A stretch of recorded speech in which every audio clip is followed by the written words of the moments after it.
Hello guys, welcome back to Sociology classes BA part 2. Today our topic is crisis of value.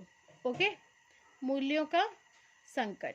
तो आज का topic है हमारा मूल्यों का संकट. So without wasting much time, we should start this video on this topic. Okay? वर्तमान विश्व मूल्यों के संकट के अभूतपूर्व दौर से गुजर रहा है. ओके? आज से बहुत पहले ओसवाल्ड स्पेंगलर, स्विट्जल टाइनवी, सारोकिन तथा अरविंद जैसे अध्येताओं ने नैतिक तथा सामाजिक मूल्यों के हिरास से उत्पन्न होने वाले खतरों का अनुभव कर लिया था.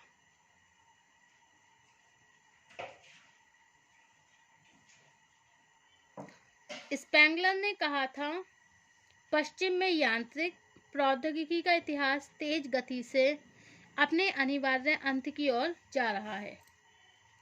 प्रत्येक संस्कृति के महान स्वरूपों के समान यह स्थिति भी स्वयं ही अपने आप को समाप्त कर देगी. कब और किस प्रकार यह हम नहीं जानते. इसी प्रकार स्विट्जर ने मूल्यों के पतन से आच्छादित का मतलब होता है सजे हुए भौतिक प्रगति से निराश होते हुए लिखा था कि अंधकार के समय हमने एक अंधेरी यात्रा का आरंभ किया है. आज मनुष्य का संपूर्ण ज्ञान वैज्ञानिक प्रयोगों में सिमट कर रह गया है. मानव के ये प्रयोग अपने अंतिम लक्ष्य मानवता में वृद्धि करने के लिए नहीं, बल्कि अपने नैतिक पतन, संन्यास, स्वार्थ, अहंकार और संकीर्णता पर पर्दा डालने के लिए ही है. श्री अरविंद के शब्दों में, मनुष्य ने एक ऐसी सभ्यता का निर्माण कर लिया है जो उसकी सीमित क्षमता तथा बुद्धि से कहीं अधिक बड़ी है. इसे उसकी सीमित नैतिक और आध्यात्मिक शक्ति ना तो सही उपयोग में ला सकती है और ना ही व्यवस्थित कर सकती है. ओके? यह सभ्यता उसके अहंकार और वासनाओं का एक खतरनाक साधन है. ओके? वास्तविकता यह है कि वर्तमान युग में सामाजिक मूल्यों का पतन सभी समाजों की सबसे गंभीर समस्या है. व्यक्तिगत विघटन, पारिवारिक विघटन, सामाजिक विघटन तो मूल्यों के पतन के ही विभिन्न परिणाम हैं. मनुष्य ने आरंभ में जब अपनी कार्य क्षमता को बढ़ाने के लिए छोटे छोटे आविष्कार किए, तो उसका यह विश्वास दृढ़ होता गया कि प्रकृति के रहस्यों को समझकर तथा बड़ी बड़ी मशीनों का आविष्कार करके वह एक आश्चर्यजनक सभ्यता का निर्माण कर सकता है. आविष्कारों में जैसे जैसे वृद्धि होती गई, भौतिकता और इंद्रिय सुखों के प्रति मनुष्य का पागलपन भी बढ़ता गया. धीरे धीरे मनुष्य यह समझने लगा कि अतीत के सभी व्यवहार, सभी सामाजिक मूल्य, कला, आचार, धार्मिक व्यवस्था तथा सभी विश्वास पिछड़ेपन के प्रतीक है. वह यह भूल गया कि भौतिक प्रगति उसे एक अच्छा पिता, पुत्र, पति, पत्नी, नागरिक सुधारक अथवा वास्तविक अर्थों में एक मानव नहीं बना सकते. इसी प्रकार लक्ष्य धूमिल पड़ गए और साधनों को ही लक्ष्य समझ लिया गया. वर्तमान युग में उन्माद, स्नायुविक रोग, पागलपन, तरह तरह के तनाव, व्यभिचार, अपराध, मद्यपान, असुरक्षा की भावना तथा आत्महत्या आदि इस दशा के परिणाम हैं. स्पष्ट है कि आज आर्थिक विकास के फलस्वरूप उत्पन्न होने वाले मूल्यों के संकट को ही समझकर हम इस समस्या का सही मूल्यांकन कर सकते हैं. ओके?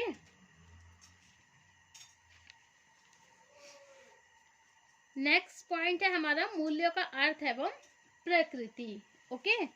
मूल्यों का अर्थ एवं प्रकृति, meaning and nature of value. मूल्य वे विश्वास हैं जिनके आधार पर मानवीय इच्छाओं की संतुष्टि की जाती है. समाज में व्यक्तियों के अधिकांश व्यवहारों और उनके सोचने के ढंगों का निर्धारण संस्कृति की उन विशेषताओं के अनुसार होता है जो पुरानी पीढ़ियों के संचित अनुभवों पर आधारित होती है। मूल्यों के रूप में विकसित होने वाली यही सांस्कृतिक विशेषताएं हमें एक विशेष ढंग से व्यवहार करने और एक दूसरे से संबंध स्थापित करने का निर्देश देती हैं। वास्तव में किसी समाज के मूल्य ही यह स्पष्ट करते हैं कि किसी विशेष सामाजिक तथ्य अथवा घटना का हमारे लिए क्या अर्थ है, कौन से व्यवहार उचित है और कौन से व्यवहार अनुचित है, तथा एक विशेष परिस्थिति में व्यक्ति को किन नियमों के अनुसार व्यवहार करना चाहिए। इन अदर वर्ड्स, दूसरे शब्दों में हम ये कह सकते हैं कि प्रत्येक समाज व्यवहार के कुछ ऐसे लक्ष्य निर्धारित करता है जिन्हें ध्यान में रखते हुए भी यह तय किया जाता है कि व्यक्ति के कौन से व्यवहार उचित हैं और कौन से अनुचित। ओके, जब कभी भी अपने मूल्यों के बारे में एक समाज से संबंधित विभिन्न समूहों के बीच भ्रम पैदा होने लगता है तो समाज का संतुलन भी डगमगाने लगता है। वास्तविकता यह है कि समाज में विभिन्न लोगों के स्वार्थ अलग अलग होने के कारण व्यक्तियों को यदि अपने व्यवहारों का निर्धारण स्वयं करने की छूट दे दी जाए तो वे इस बात का निर्धारण नहीं कर सकते कि कौन से व्यवहार करना उचित है और कौन से अनुचित। वे ये भी निर्णय नहीं कर सकते कि उनके वास्तविक लक्ष्य क्या है तथा उन लक्ष्यों को किस साधनों के द्वारा प्राप्त किया जाए। इससे समाज में तरह तरह के संघर्ष और तनाव बढ़ सकते हैं। सामाजिक मूल्य प्रत्येक व्यवहार का एक विशेष अर्थ स्पष्ट करते हैं तथा व्यक्तियों के सामने समाज द्वारा मान्यता प्राप्त लक्ष्यों को स्पष्ट करके उन्हें प्राप्त करने के साधनों का निर्धारण भी करते हैं। Okay, according to Radha Kamal Mukherjee, Radha Kamal Mukherjee के अनुसार the definition of value. Okay, values may be defined as socially approved desires and goals that are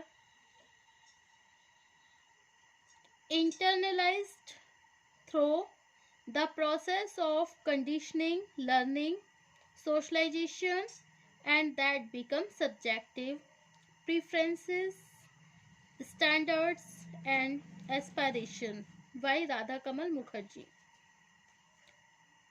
Radha Kamal Mukherjee ने लिखा है कि मूल्य सामाजिक रूप से मान्यता प्राप्त समूह की वे इच्छाएं अथवा लक्ष्य हैं जिनका सामाजिक सीख की प्रक्रिया के द्वारा व्यक्ति के जीवन में अंतरीकरण हो जाता है और इस प्रकार व्यक्ति इन्हीं को अपने व्यवहारों की प्राथमिकताएं, मानदंड और आकांक्षाएं मान लेता है। इससे स्पष्ट होता है कि सामाजिक मूल्यों का कोई स्थूल रूप नहीं होता है। इनका संबंध समाज द्वारा स्वीकृत उन लक्ष्यों से है जिनके अनुसार व्यक्ति से व्यवहार करने की आशा की जाती है। ओके,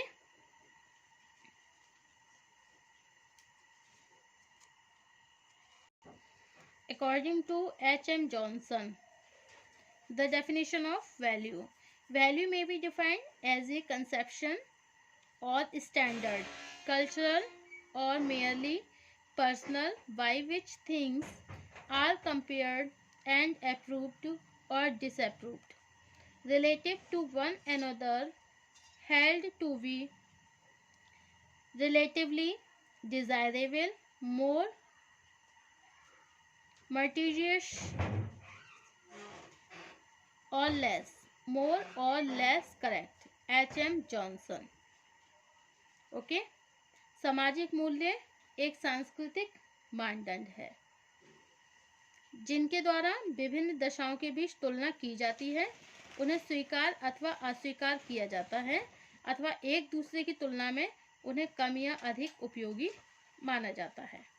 ओके, इसका तात्पर्य है कि मूल्य हमारे व्यवहार की कसौटी है। मूल्य ही तय करते हैं कि जीवन में कौन से लक्ष्य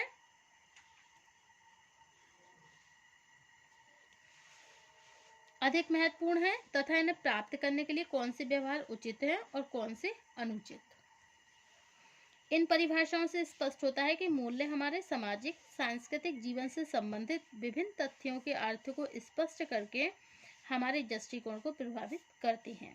प्रत्येक समाज में परिवार, विवाह, नैतिकता, शिष्टाचार, मनोरंजन, धार्मिक क्रियाओं, जीविकोपार्जन, अतिथि सत्कार तथा राजनीति आदि से संबंधित बहुत से मूल्य होते हैं।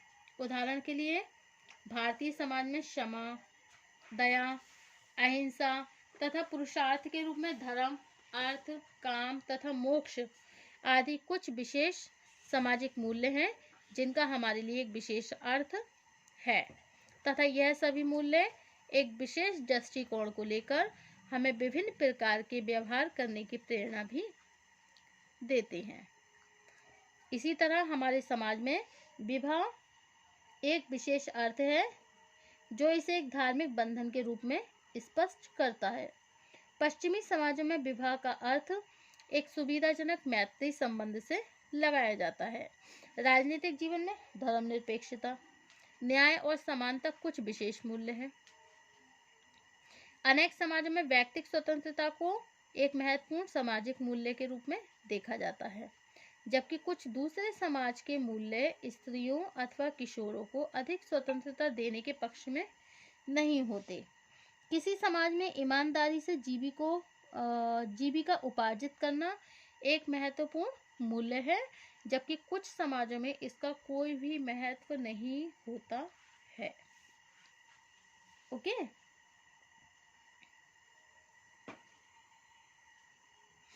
मूल्यों की प्रकृति को संक्षेप में स्पष्ट किया जाए तो कहा जा सकता है कि मूल्य व्यक्ति को अपने सांस्कृतिक लक्ष्यों से परिचित कराते हैं। सभी मूल्य समान प्रकृति के नहीं होते और राधा कमल मुखर्जी ने इसे दो भागों में विभाजित किया है। ओके, लक्ष्य से संबंधित मूल्य तथा साधन से संबंधित मूल्य। जिन मूल्यों का संबंध सांस्कृतिक लक्ष्यों से होता है वे तुलनात्मक रूप से अधिक महत्वपूर्ण होते हैं।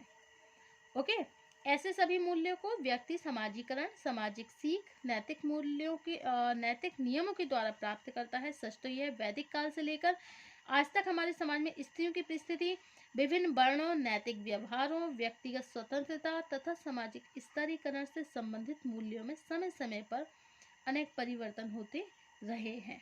Okay, thank you for watching my YouTube channel. Thank you so much guys. Next topic होगा हमारा मूल्यों की सामाजिक भूमिका, social role of value. Thank you.